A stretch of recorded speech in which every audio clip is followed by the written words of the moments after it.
Hello दोस्तों, तो स्वागत है आपका हमारे YouTube चैनल में स्टडी विद शिक्षा में। तो आज हम यूनिट 1 का आगे के कुछ क्वेश्चंस रह गए थे वही करेंगे कंप्लीट।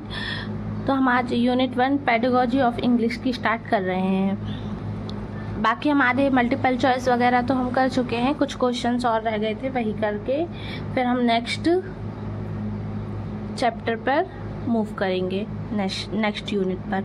तो इसका फर्स्ट टॉपिक क्या है? मल्टीलिंग्विज्म, बहुभाषिता।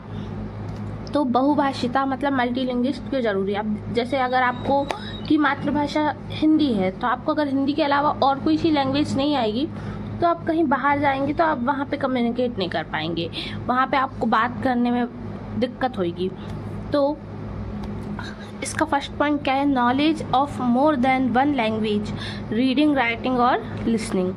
तो आपको मोर देन वन लैंग्वेज मतलब एक भाषा से ज़्यादा भाषाओं का नॉलेज होगा, रीडिंग, राइटिंग, लिसनिंग, इन सब का नॉलेज होगा।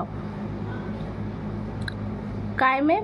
मल्टीलिंग्विज्म, अगर आपको 2-4 भाषाएं आती हैं तो। Second point, medium way to share knowledge and information. ये आपके नॉलेज और इंफॉर्मेशन शेयर करने का एक माध्यम है multilingualism. It opens opportunities to live in society. ये आपको अपॉर्चुनिटी देता है कि आप सोसाइटी में अच्छे से रह सकते हैं, दूसरों के साथ अच्छे से कम्युनिकेट कर सकते हैं, कम्युनिकेट करके रह सकते हैं। It create diversity with unity. है एक यूनिटी में, अनेकता में एकता की बात होती है कि मल्टीलिंग्विज्म आते हैं, आपको 2-4 लैंग्वेज आती है तो आप अच्छे से दूसरों के साथ मिलजुल कर रह सकते हैं। It create chances of access to resource. ये आपको चांस देता है आपके रिसोर्स को एक्सेस करने के लिए। तो मल्टीलिंग्विज्म में आपके ये कुछ इम्पोर्टेंट पॉइंट्स हैं, तो आप देख लीजिए, स्क्रीनशॉट ले लीजिए इसका। फिर हम आते हैं अपने नेक्स्ट टॉपिक पे। English as a second language, English द्वितीय भाषा के रूप में। तो English as a second language, ESL, English second language. तो इसका शॉर्ट फॉर्म आप ऐसे लिख सकते हैं, English as the second language. Is learning English when your first language is different. अगर आपकी प्रथम भाषा कोई दूसरी है तो आप इंग्लिश को एज अ सेकेंड लैंग्वेज देख सकते हैं। जैसे कि अपनी इंग्लिश सेकेंड लैंग्वेज है क्योंकि अपनी मातृभाषा क्या है? हिंदी। तो when your first language is different, तो अपनी फर्स्ट लैंग्वेज क्या है? डिफरेंट है, अलग है। कौन सी है अपनी फर्स्ट लैंग्वेज? हिंदी है। मदर टंग, फर्स्ट भाषा, ये सब क्या है? फर्स्ट लैंग्वेज हिंदी है।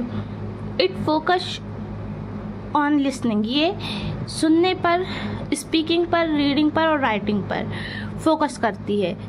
Skills for non native speakers in variety context and uses different teaching method. ये आपकी रीडिंग, राइटिंग, स्पीकिंग, लिसनिंग पर फोकस करती है और non native speakers in various context use different teaching method. First point क्या है? English is a ideal language. English एक ideal language है, एक अच्छी लैंग्वेज है। It is a progressive language. Progressive language उसे कहा जाता है जिसका एक पास्ट हो, फ्यूचर हो, प्रेजेंट हो। तो आपको पता है इसका एक अच्छा पास्ट रहा है, इंग्लिश का एक अच्छा पास्ट रहा है। प्रेजेंट तो आप देख ही रहे हैं कि आज की दुनिया में जो मतलब इंग्लिश बोलता है उसे ज़्यादा अपॉर्चुनिटीज़ मिलती है, तो इसका प्रेजेंट भी अच्छा है। और फ्यूचर, आने वाला फ्यूचर क्या होगा ये तो आप अंदाज़ा लगा ही सकते हैं कि आज के अकॉर्डिंग। तो आज ही इतना है तो इंग्लिश, फिर तो इंग्लिश बोलने वालों की ही जॉब लगनी है।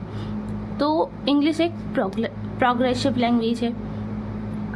It has on system of word, इसके पास इसके खुद के सिस्टम ऑफ वर्ड्स हैं। It has its on grammar, इसके पास इसकी खुद की ग्रामर है।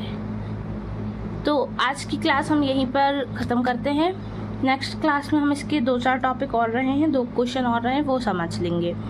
और जब तक के लिए आप मेरी वीडियो को लाइक करें और चैनल को सब्सक्राइब कर लें ताकि हर वीडियो आपको जल्दी से जल्दी मिल सके। ठीक है।